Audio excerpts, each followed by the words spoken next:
Les jeux vidéo ont souvent fait référence à l'univers d'Howard Phillips Lovecraft, de manière plus ou moins directe. Mais les jeux sous licence officielle de l'appel de Cthulhu sont peu nombreux. Parmi ceux-ci, on peut citer la trilogie d'Infogrames avec le premier Alone in the Dark, Shadow of the Comet et Prisoner of Ice. Cette trilogie a déjà fait l'objet d'un épisode de Retro & Magic en février 2008. Ce sont les développeurs anglais du studio Head First, descendants des studios Horrorsoft et AdventureSoft, qui relevèrent le défi à la fin des années 90, sans se douter qu'ils y laisseraient leur santé mentale.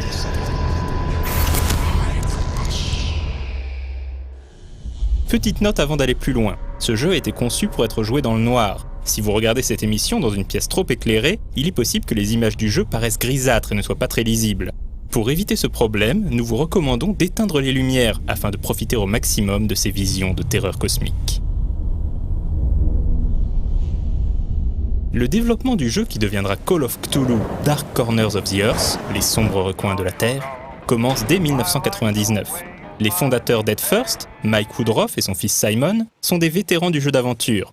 On leur doit notamment la série des Simon the Sorcerer, ainsi que les jeux mettant en scène Elvira. Mais avec Call of Cthulhu, Head First veut aller plus loin et proposer un jeu spectaculaire, un véritable AAA capable de toucher un large public. Le jeu devait originellement sortir en 2001 sur PC et PlayStation 2. Mais en raison de l'ambition du projet, sa sortie est finalement repoussée à 2002. C'est alors que les ennuis commencent. L'éditeur du jeu, Fish Tank Interactive, est racheté par Joe Wood, qui ne croit pas dans le potentiel du titre. Head First se retrouve donc à devoir chercher un nouveau partenaire pour finir son jeu. En mai 2003, Bethesda décide de signer le projet, mais demande l'annulation de la version PS2 au profit d'une version Xbox. Finalement, le jeu sortira sur cette console en 2005 et la version PC quelques mois plus tard.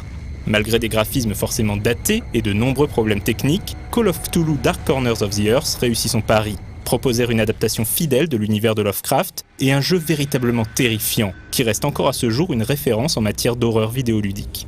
Le jeu s'inspire principalement de la nouvelle Le Cauchemar d'Innsmouth, l'une des plus connues de Lovecraft, mais incorpore également des éléments tirés d'une autre nouvelle, Dans l'abîme du temps. Head First profite également du fait qu'il possède la licence officielle du jeu de rôle papier pour intégrer des éléments issus de la campagne L'évasion d'Innsmouth publiée par Chaosium.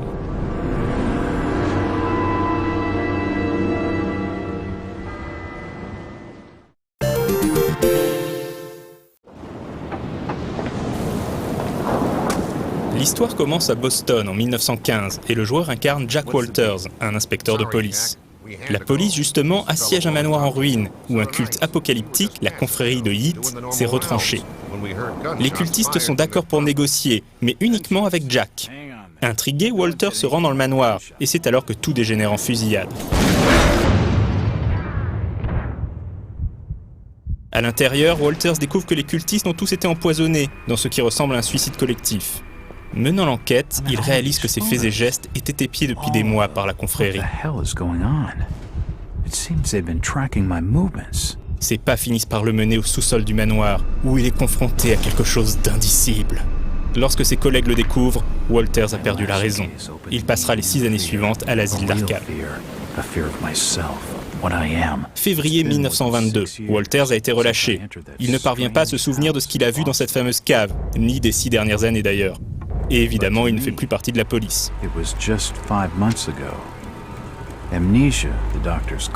Devenu détective privé, il est engagé pour retrouver Brian Burnham, un épicier ayant disparu sans laisser de traces.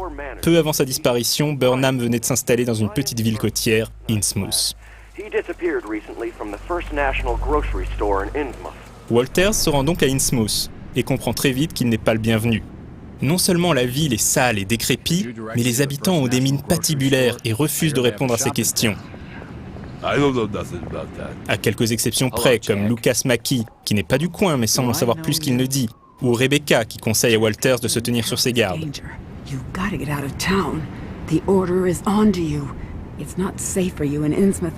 Rapidement, Walters commence à se sentir épié et entreaperçoit des choses inexplicables. Mais cela n'a jamais arrêté un bon enquêteur. Aussi Walters commence-t-il à fureter un peu partout, à découvrir des indices, bref, à devenir gênant.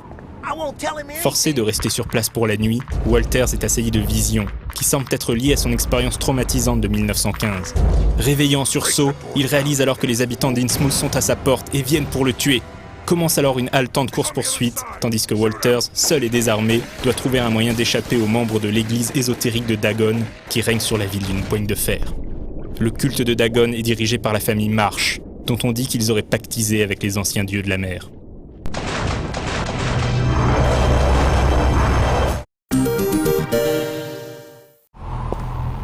Call of Cthulhu se déroule intégralement à la première personne et possède la particularité de ne pas proposer de HUD, c'est-à-dire d'éléments d'interface indiquant l'état de santé ou les munitions restantes dans son arme.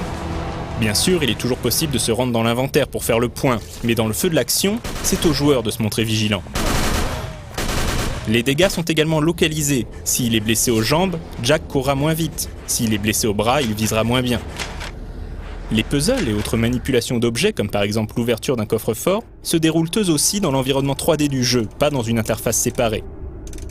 Un autre aspect marquant du jeu est sa gestion de la santé mentale, l'une des mécaniques emblématiques du jeu de rôle, l'appel de Cthulhu. Lorsque Jack est confronté à des choses horribles et traumatisantes, il commence à perdre les pédales. Il est pris de vertige, sa vue se trouble, il entend des voix. Pour s'en remettre, le joueur doit trouver une cachette où se reposer. De préférence près d'un signe des anciens, dont l'aura protectrice permettra à Jack de retrouver son calme. Si le joueur est imprudent et charge tête baissée dans l'horreur, Jack, poussé à bout, pourra choisir de se suicider. Cela signifie aussi que le joueur doit détourner le regard de tout ce qui pourrait être potentiellement traumatisant, comme un cadavre par exemple. Le joueur doit oublier ses habitudes de gamer et véritablement se mettre à la place de Jack, accepter de jouer son rôle en somme. Puis ce n'est pas comme si le jeu ne lui balançait pas suffisamment d'horreur au visage.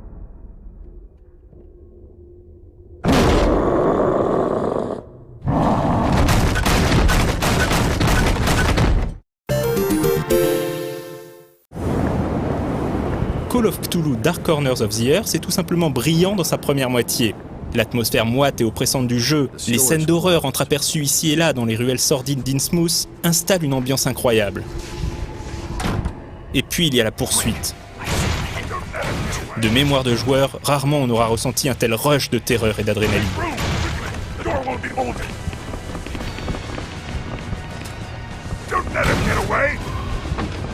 La deuxième moitié du jeu, en revanche, vire un peu au simple first-person shooter.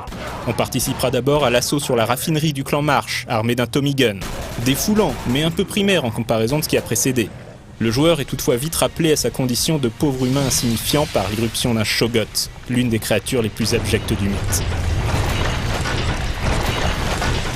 Après cet épisode, Jack se lancera à l'assaut du récif du diable aux côtés du FBI.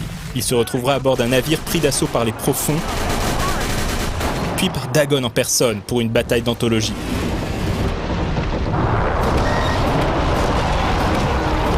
Enfin, échoué sur le récif, Jack devra en finir une bonne fois pour toutes avec le culte à l'aide d'armes extraterrestres.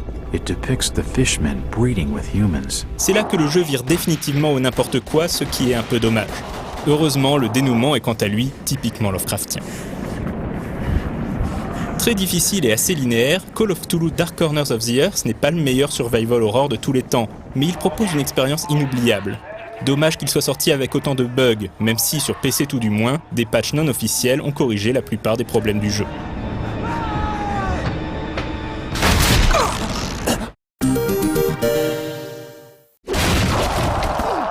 Ed First avait commencé à travailler sur deux autres jeux basés sur Call of Cthulhu.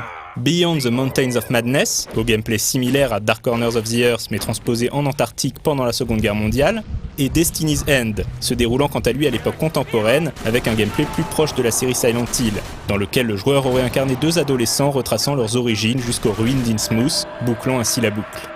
Malheureusement, lâché par Bethesda et ne parvenant pas à trouver de nouvel éditeur, le studio anglais déposera le bilan. En attendant que les astres soient propices à son retour en jeu vidéo, Cthulhu rêve et attend.